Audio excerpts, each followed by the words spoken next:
We're at Pine Island Preserve at Matlacha Pass. Here towards the east of the property, we're in this transition zone from uplands to Matlacha Pass. It passes through sort of a ecotone of hydric flatwoods and into this salt tern, which is kind of an interesting area, then to the mangroves. The salt tern kind of looks barren now, but in the rainy season it'll be under maybe a foot of water or more, and it'll be full of wading birds, lots of insects. The remnant vegetation you see now springs back to life.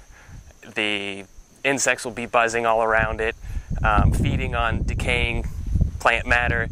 The birds feed on the insects. Spiders show up, and they're stretching big webs in between all the mangroves. Big golden orb spiders, and they catch the insects. So it's really full of life. Even now you can, if you listen, you hear crickets. You come out here in the sunrise, you hear the birds calling, you hear the insects. It's really peaceful.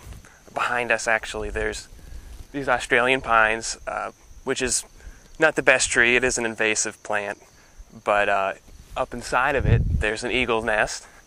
The eagles, we know, like to nest near water during a different time of the year. The pair of eagles, they mate for life up in that tree, possibly with a fledgling or two.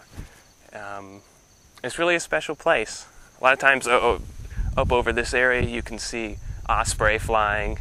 They call them the sea hawk. They love the sea. They swoop down, they catch fish, much in the way like an eagle does. It's not uncommon to see tricolor herons, great egrets, great blue herons, wading out here, wood storks, things like that.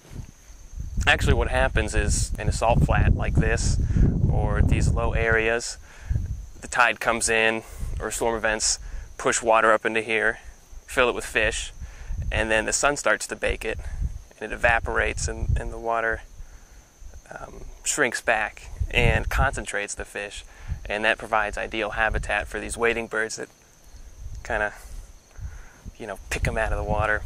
And actually wood storks, for instance, they're an endangered species. They rely on these pools that, swell, fill with fish, and then shrink for their livelihood. Something like this is really kind of an interesting, special place.